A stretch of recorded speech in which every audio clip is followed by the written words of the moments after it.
These aren't just places. They're a test drive of your freedom. Ready? Cappadocia. You wake up before the sun. Silence clicks the burner. The sky isn't the ceiling. Higher. Even higher. See how little noise there is down there. Remember this feeling. Santorini. White against blue. A simple contrast, like a clear choice. No later. Either you live or you look at other people's photos. Today, your stage. Petra.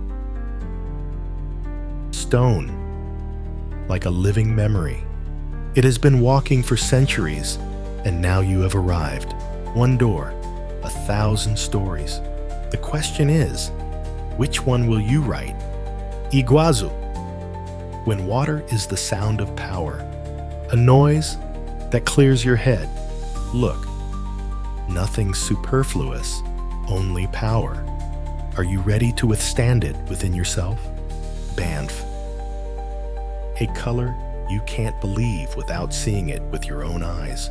Cold water, warm silence. A pause in which you realize plans are not a table. They are a route to yourself. 5 shots, 5 reasons to turn life up to the max. One question. When do we start? Let's go. To gaze upon Ha Long Bay is to witness a world sculpted by deep time. This is a classic example of a mature karst landscape, a geological process that began over 500 million years ago when this region was a shallow sea. What we see today, nearly 2,000 limestone pillars rising from the emerald waters, is the result of a slow-motion invasion as the sea level rose following the last ice age, flooding the valleys and leaving only the peaks. Local legend speaks of a great dragon descending to protect Vietnam, its thrashing tail carving these formations, and it's easy to see why myth was needed to explain such a sight. The geological truth, however, is a testament to an even more patient artist. Water, which has spent millennia dissolving, carving, and revealing the hidden architecture within the stone. Each grotto and islet is a chapter in that story, a reminder that the world's most breathtaking monuments are not built in a lifetime, but are slowly, relentlessly unveiled by the elements themselves.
To the naked eye, the Canadian Rockies appear as an eternal, unyielding fortress of stone. But this is a landscape born not of fire, but of water and immense pressure. The jagged peaks surrounding Banff are composed primarily of sedimentary rock, layers of limestone and shale that formed on the floor of a vast inland sea over hundreds of millions of years. Beginning some 75 million years ago, a colossal tectonic collision began to buckle the Earth's crust, thrusting this ancient seabed thousands of meters into the sky. What we see today, the castellated summit of Mount Rundle, the sawtooth ridges of the Fairholme Range, is the result of that slow-motion upheaval, sculpted further by millennia of glacial ice.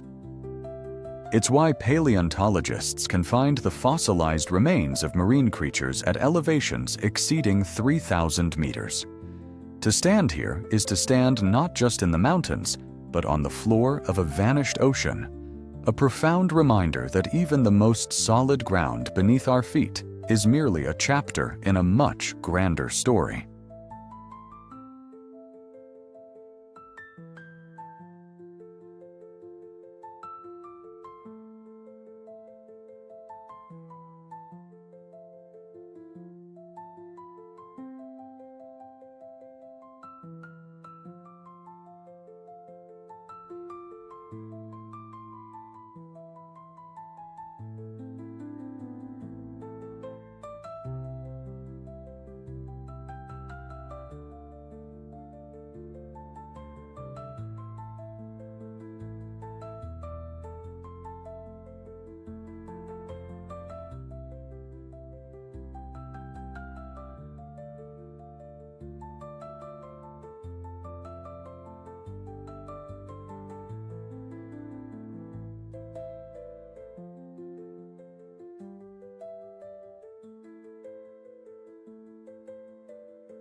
Stretching across the arid plains of the Irrawaddy River, the Bagan Archaeological Zone is more than just a breathtaking landscape.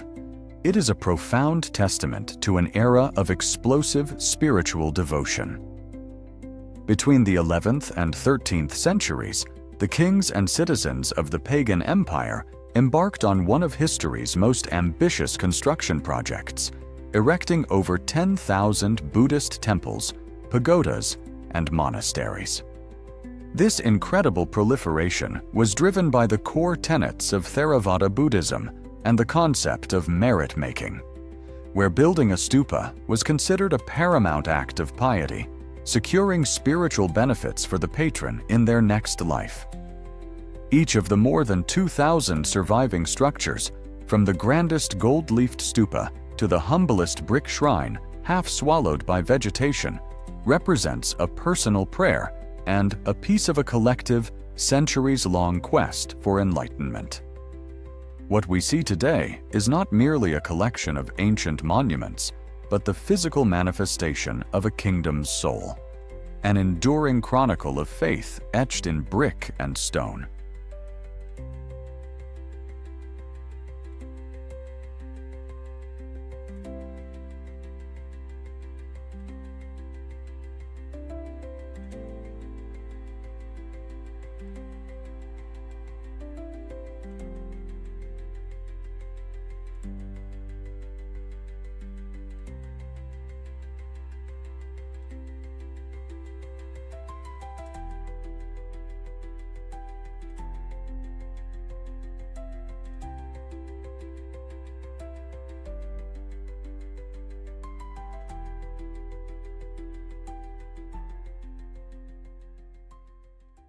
From the winding streets of Granada's Albaycin, it appears not as a palace, but as a formidable, sun-baked citadel.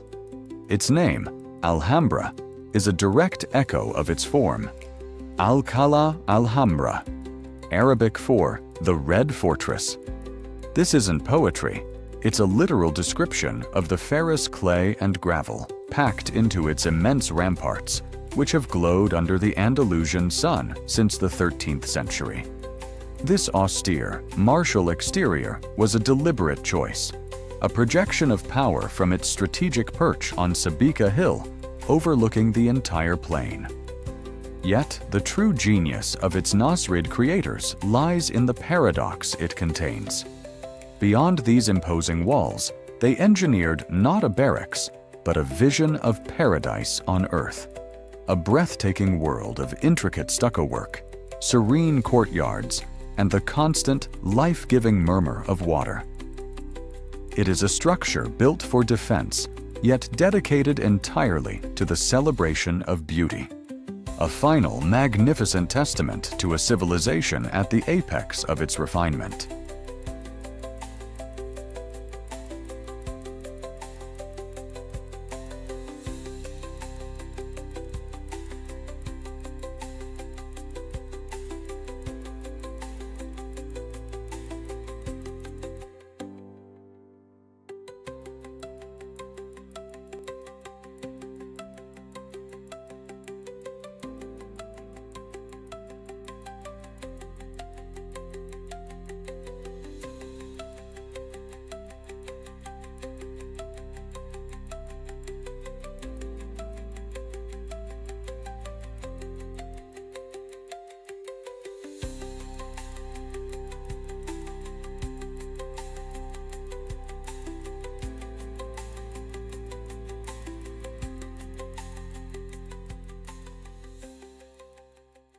To gaze upon the Amalfi Coast is to witness an architectural defiance of gravity, a cascade of pastel homes tumbling towards the Tyrrhenian Sea.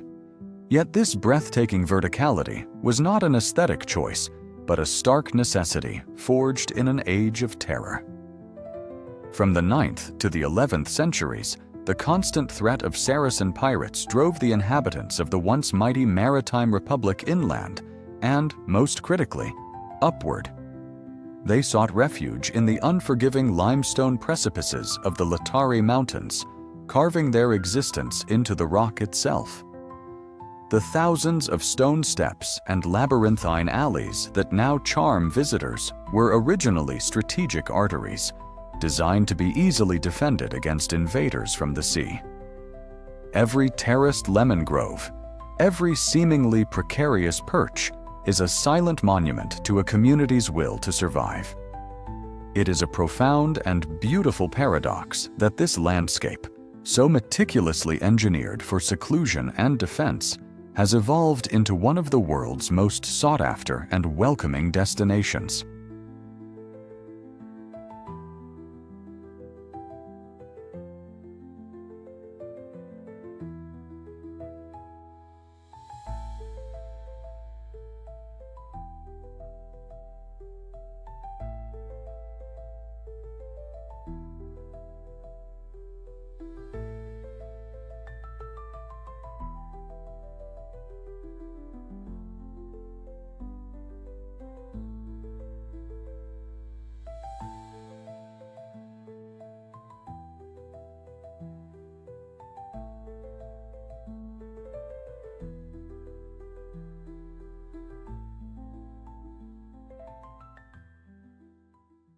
The gleam of Dubrovnik's streets is its most immediate signature, a vast expanse of limestone polished to a marble-like sheen by centuries of footsteps.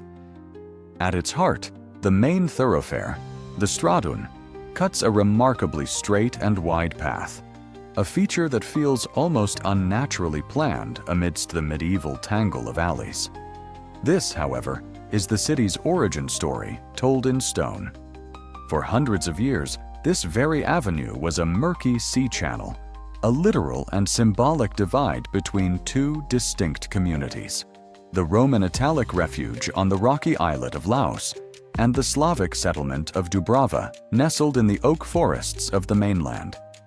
In the 12th century, the channel was deliberately filled in, an immense act of civil engineering that did more than create a street. It physically forged a single city. What was once a barrier became the central artery of the powerful Republic of Ragusa. To walk the Stradun today is to tread upon this foundational union, a testament to a city built not just on stone, but on a strategic vision of unity.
These peaks are not merely stone.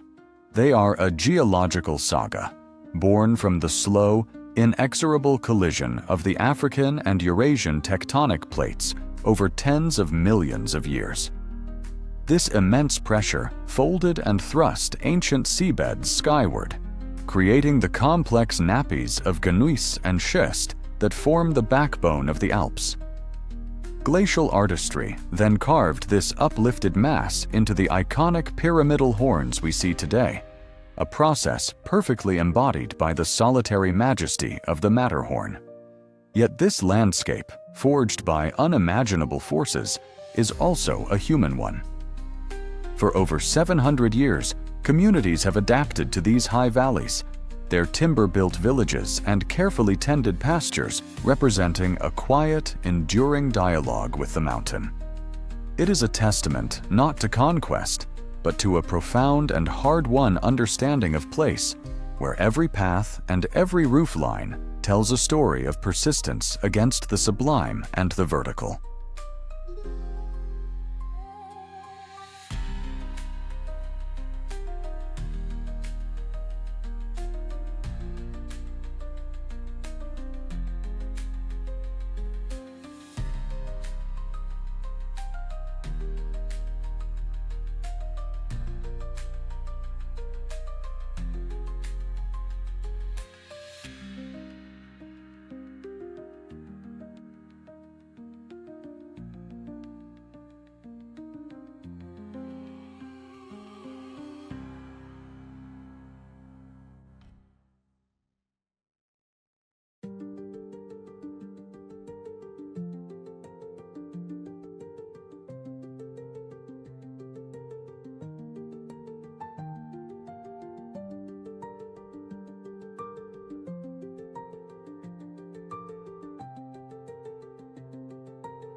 Beneath the tranquil surface of Yellowstone's celebrated wilderness lies a geological engine of almost unimaginable scale.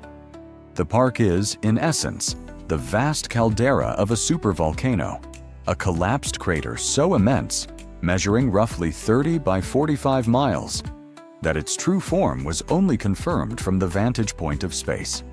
This is the surface expression of a magma chamber simmering just a few miles below, a reservoir of molten rock large enough to fill the Grand Canyon more than 11 times over. This subterranean furnace is the why behind every spectacle.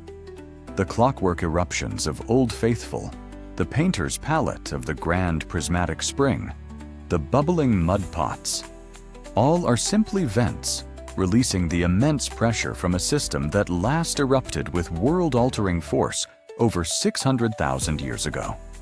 It is this profound duality that defines the Yellowstone experience, a sanctuary of breathtaking serenity, perpetually shaped and sustained by one of the planet's most restless geological hearts.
The iconic image of Santorini, with its whitewashed villages clinging to the cliffs, presents a facade of almost impossible tranquility.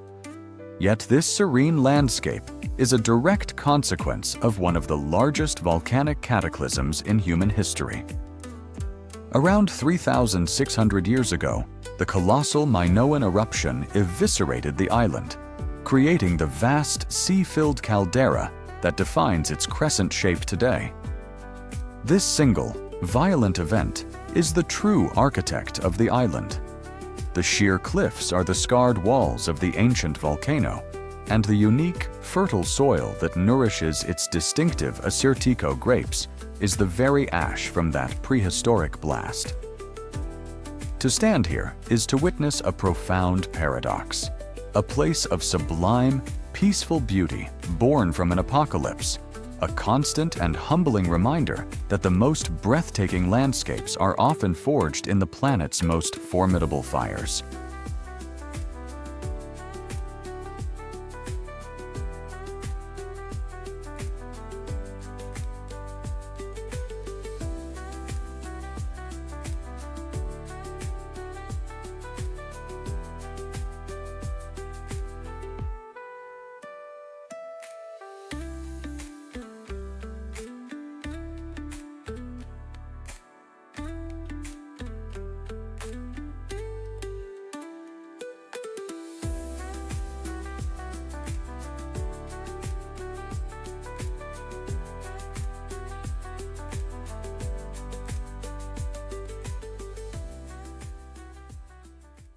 To understand Kyoto, one must look past the ephemeral beauty of its blossoms and silks to the city's invisible, unyielding foundation, its grid.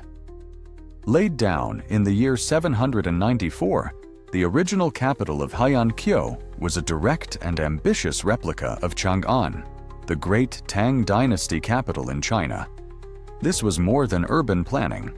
It was a cosmic map, a chessboard for emperors and nobles designed to mirror celestial order on Earth. For over 1,200 years, this rational framework has served as the city's skeleton.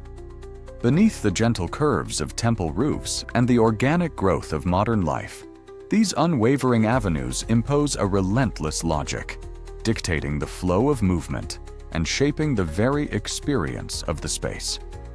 It is this foundational geometry that creates Kyoto's profound paradox, a city built on the principles of absolute, imported order that has, over centuries, become the world's foremost sanctuary for appreciating the imperfect, the transient, and the quiet asymmetry of the natural world.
What confronts the eye on this stretch of the Antrim coast feels less like a landscape and more like the ruins of some colossal, forgotten city. Yet its architect was not a mythical giant, but the Earth's own inner fire. Some 60 million years ago, during the Paleocene epoch, vast fissures tore open the crust, pouring out thick beds of molten thallitic basalt. As this immense river of liquid rock began to cool, A remarkable process of contraction and fracturing commenced from the top down. The surface, exposed to the air, solidified first, and as the lava beneath it continued to lose heat, the resulting tension created a network of cracks that propagated downwards. This slow, inexorable cooling process organized the rock into a vast mosaic of tightly packed polygonal columns, most famously hexagons, creating the illusion of a meticulously laid causeway or the foundations of a Cyclopean temple. This was not a singular event, but part of a prolonged period of intense volcanism that sculpted a vast plateau. For millennia, these incredible formations lay buried, and only the patient, relentless work of glacial ice and the unceasing battery of the sea have carved away the softer surrounding rock, exposing the hard, crystalline heart of the ancient lava flows for us to witness.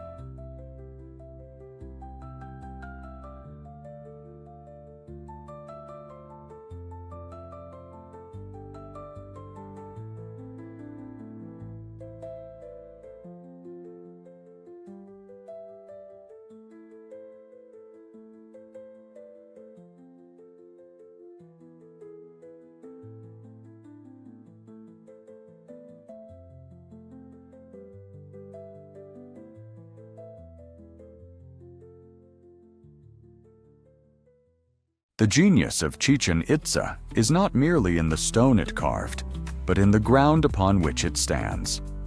Unlike other great Maya cities sustained by rivers, this metropolis rose from a flat, arid limestone shelf, its lifeblood drawn from vast subterranean sinkholes known as cenotes. These were more than wells.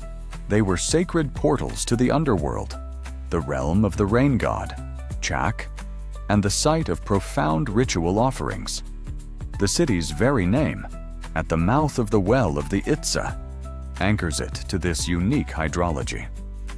The Grand Pyramid of Kukulkan, with its 91 steps on each of its 4 sides, culminating in a total of 365, acts as a cosmic axis, a man-made mountain connecting precise celestial observations above with the sacred waters below. Here, architecture and astronomy were not separate disciplines, but a unified expression of a worldview where survival and divinity flowed from the same hidden source, a testament to a people who understood that their power was inextricably linked to the fragile, water-filled world beneath their feet.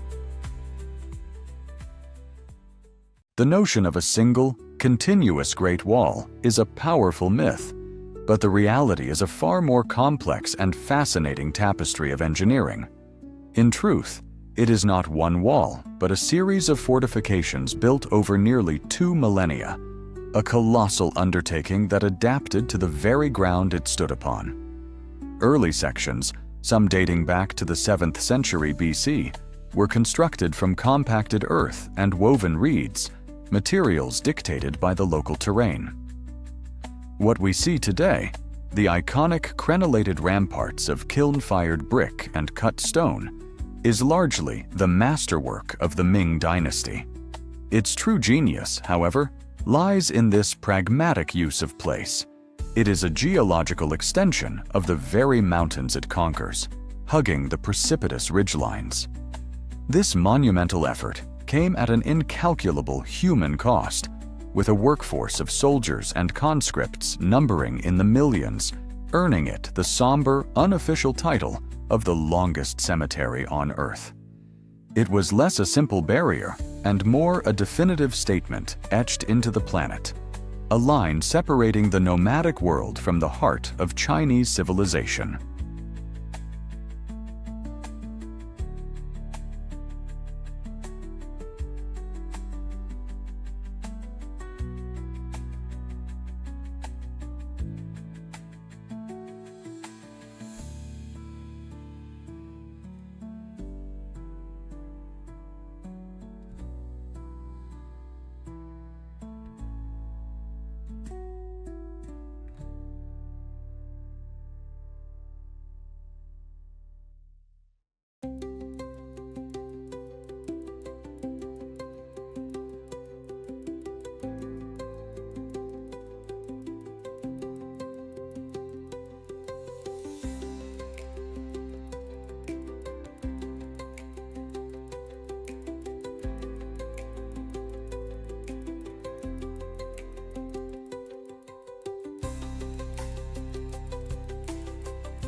From a distance, the Taj Mahal appears as a singular, ethereal entity, a perfect vision carved from ivory white marble.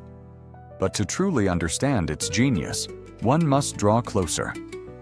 What seems to be delicate paintwork is, in fact, pietra dura, an astonishingly complex inlay of semi-precious stones. Over 28 different types of gems, lapis lazuli from Afghanistan, jade from China, carnelian from Arabia, were painstakingly cut and fitted into the marble with such precision that the joints are nearly invisible. This was more than mere ornamentation. It was a deliberate choice by the 17th century artisans.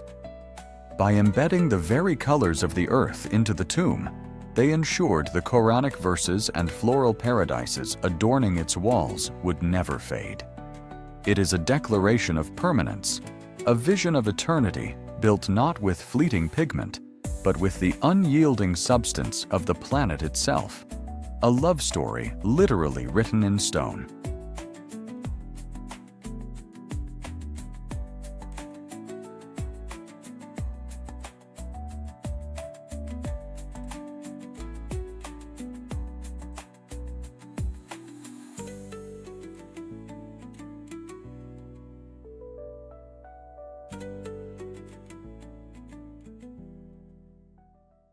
The Kololo people called it Mosi o Atunya, the smoke that thunders, a name that speaks not just to the site, but to the elemental sound that defines this landscape. What one hears is the voice of geology at work. The Zambezi River is not simply falling over a cliff, it is actively quarrying its way backwards through a vast sheet of Karoo basalt, laid down some 180 million years ago. The river's true power lies in its patient exploitation of weakness. Ancient, east-west fissures in the hard rock filled with softer sandstone. It scours these fault lines relentlessly until a new chasm collapses, and the entire 1.7-kilometer curtain of water abandons its old position. The 7 dramatic zigzagging gorges that snake away from the precipice are the indelible scars of past falls, a testament to a slow-motion retreat. We are not looking at a static feature, but a living frontier of erosion, a force of nature caught in the perpetual act of sculpting its own magnificent past.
The silhouette of Mont Saint-Michel is less a building on the horizon than a geological inevitability, a primal granite outcrop that has commanded this bay for millennia, its ancient stone seeming to rise from the very bones of the earth. Its story, however, is written not by masons but by water. Here, the tide, a force of legendary proportions, rushes in across the vast shimmering flats of the Quenon estuary. The spectacle begins subtly, with glistening channels snaking through the sand, before the main surge arrives, famously said to advance at the speed of a galloping horse. With one of the highest tidal ranges in Europe, reaching a staggering 14 meters between its extremes, This relentless surge of the Atlantic performs a daily miracle of transformation. What was, moments before, a walkable plain of rippled sand and shallow pools becomes, in a matter of hours, a churning sea, rendering the Mount a true and isolated island. For over 1,000 years, this powerful, predictable rhythm was the Abbey's greatest defense, a liquid wall more formidable than any stone. This natural moat, swelling and receding with lunar precision, shaped its profound dual identity. It was at once a celestial sanctuary, its spire a delicate finger pointing toward the heavens, and an impregnable earthly fortress, a bastion against the temporal world, forever anchored not just in the deep-set stone of its foundations, but in the constant, immutable power of the ocean that both guards and defines it.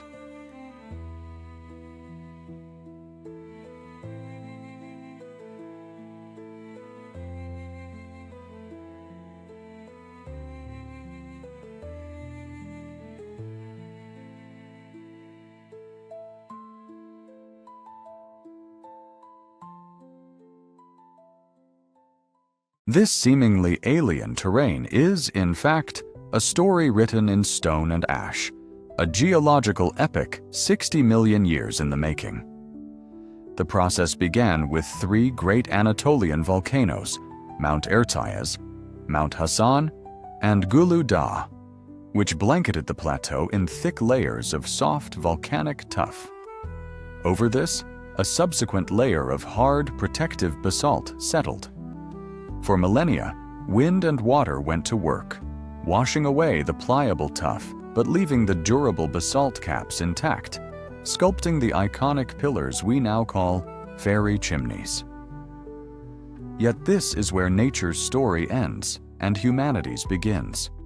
For early Christians fleeing persecution, this malleable geology offered a unique sanctuary. They didn't just live amongst these formations. They carved into them, creating thousands of dwellings, fresco-adorned chapels, and entire subterranean cities, turning a volcanic wasteland into a testament of resilience. It is a profound dialogue between geology and humanity, a landscape first carved by the elements and then hollowed by the hand of faith and the fundamental need for refuge.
To arrive at Machu Picchu is to understand why it remained a secret from the wider world for centuries.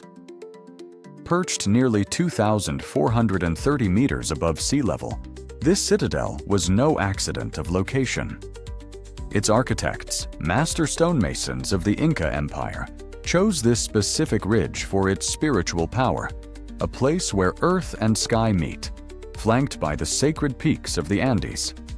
They engineered the city in dialogue with the mountain itself, employing a technique called ashlar to shape massive granite blocks that fit together without a drop of mortar. A seamless joinery so precise that centuries of seismic tremors have failed to dislodge them. More than 600 terraces cascade down the slopes, serving not just as agricultural plots, but as a sophisticated retaining wall, anchoring the entire complex to the precipice. This was a place of profound connection, a royal estate and ceremonial center designed to harmonize with the cosmos, leaving us to contemplate the world view that could command the very stone of the mountains and the sudden silence that eventually fell upon it. The approach to Petra through the Psyche is more than a dramatic overture.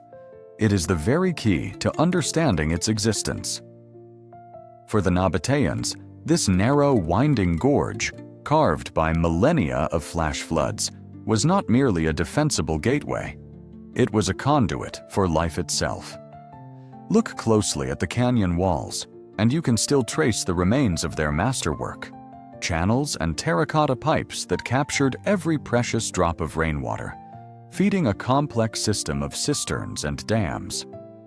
This sophisticated hydraulic engineering transformed a forbidding desert landscape into a lush, artificial oasis, capable of supporting a population of over 20,000 people.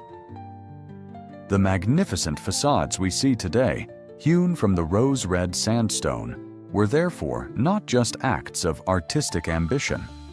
They were monuments to a civilization that had mastered its most vital resource, turning unforgiving rock into a thriving center of commerce and culture.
The first glimpse of Meteora defies earthly logic, suggesting a landscape sculpted by gods rather than geology.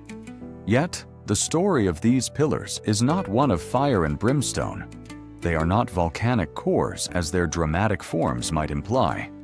Instead, their origins lie submerged in deep time, 60 million years in the past, at the bottom of a vast inland sea. Here, layer upon layer of river-borne sediment, sand, stone, and mud were compressed into a solid mass of conglomerate and sandstone. Tectonic forces then thrust this ancient seabed skyward, exposing it to millennia of relentless sculpting by wind and rain, which etched away the softer rock to reveal the hardened columns we see today. It was onto this profoundly ancient stage that the first hermit monks arrived around the 9th century, seeing not just a geological wonder, but a divine invitation. In these vertical pillars, they found the ultimate sanctuary, a physical ladder to the heavens that perfectly mirrored their own spiritual quest to rise above the distractions of the world below.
The Maasai called this land Seringet, the place where the land runs on forever. From any vantage point, it's a name that feels undeniably true.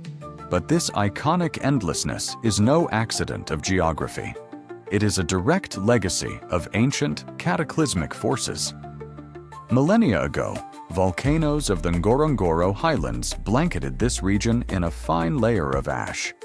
This soil, rich in minerals like phosphorus, is too shallow to support the deep roots of trees, creating the vast, uninterrupted short grass plains that define the southern Serengeti. And it is this very geology that dictates the rhythm of life here. The nutrient-dense grasses provide the perfect nursery for over 500,000 wildebeest calves born each year, acting as the fundamental trigger for the Great Migration. The herds are not merely crossing a landscape. They are responding to a deep, geological promise, a cycle of nourishment written in stone and ash, where the very ground beneath their hooves is the architect of their epic journey.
To comprehend Venice is to first look beneath its surface, past the shimmering reflections on the water. The city's founders, fleeing mainland invasions over 1,500 years ago, drove millions of alder wood piles, some up to 60 feet long, directly into the soft clay and sand of the lagoon bed. In a remarkable act of accidental chemistry, the oxygen-poor saline mud did not cause the timber to decay. Instead, it petrified it, hardening the wood over centuries into a stone-like foundation. Upon this submerged, man-made forest rests the entire weight of the marble palazzos and stone basilicas that seem to float so effortlessly. Every step taken through its labyrinthine calle is a step supported by an ancient, invisible feat of engineering. It is a testament not to magic, but to a profound, almost stubborn, human ingenuity. A metropolis of 118 islands built not on solid ground, but on the defiance of it.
Carved from the very bones of the Cordillera Mountains, this amphitheater of green is far more than an agricultural marvel. Popular lore dates these colossal earthworks back 2 millennia, but compelling archaeological evidence points to a more recent, and perhaps more profound, origin story. A 400-year-old act of cultural defiance engineered by the Ifugao people as a strategic retreat from Spanish colonial pressure. This is not merely farming, it is hydroengineering on a monumental scale, a self-sustaining system where each terrace wall of stone and earth is meticulously sloped and supported. Intricate, gravity-fed irrigation channels draw life from the communally managed Muyong forests crowning the peaks, a testament to a people who understood their ecosystem with absolute intimacy. What we witness, then, is not a static relic of the past, but a living chronicle etched in soil and stone, a landscape of resistance and resilience, where every harvest is a continuation of a story of enduring self-determination.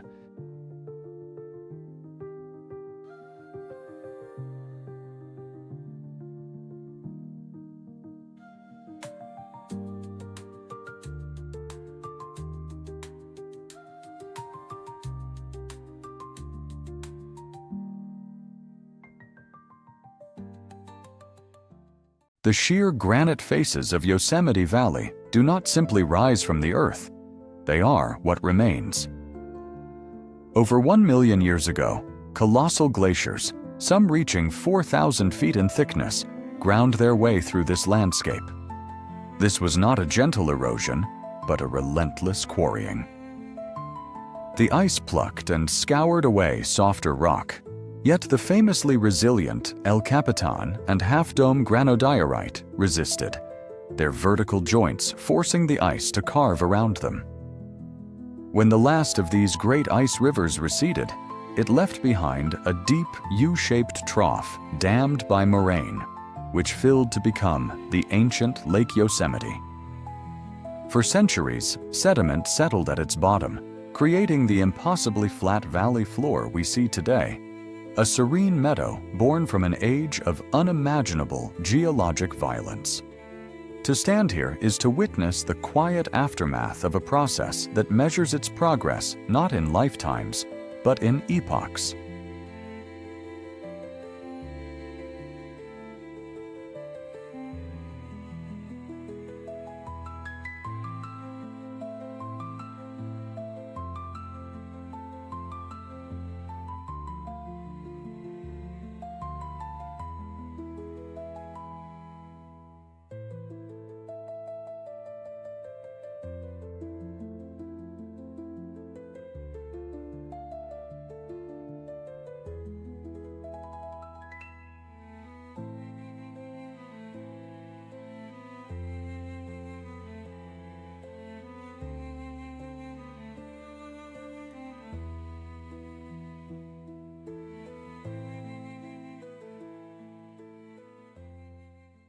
The name itself, Iguazu, is a masterpiece of understatement from the native Guarani people, translating simply to big water.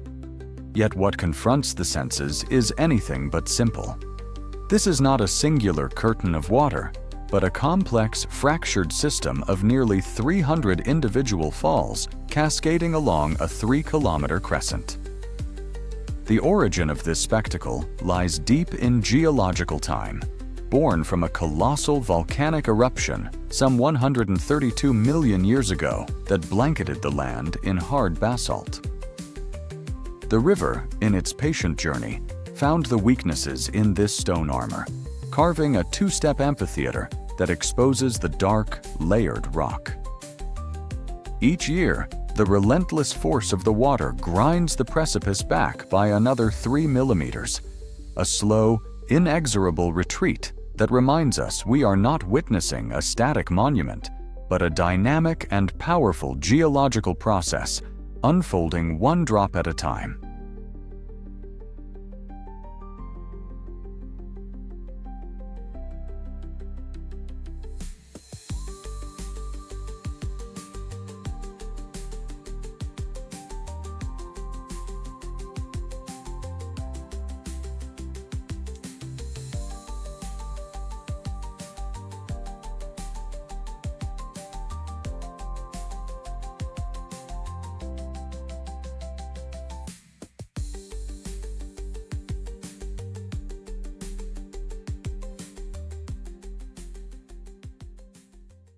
The first encounter with Angkor Wat is not with stone, but with water. A vast moat, nearly 200 meters wide and over 5 kilometers in circumference, encircles the complex, creating an island of divine order in the Cambodian jungle. This is no mere defensive feature. It is a masterpiece of Khmer hydroengineering. By meticulously managing the water level, the moat stabilizes the temple's sandy foundations, preventing the earth from shifting under the weight of millions of tons of sandstone. It is a practical solution to a monumental challenge. Yet, its true purpose transcends the physical. This engineered sea is a symbolic representation of the cosmic ocean that, in Hindu cosmology, surrounds the sacred Mount Meru, the mythical home of the gods. To cross it is to leave the temporal world behind, beginning a pilgrimage not just to a temple, but to the very center of the universe, as its 12th century builders envisioned it.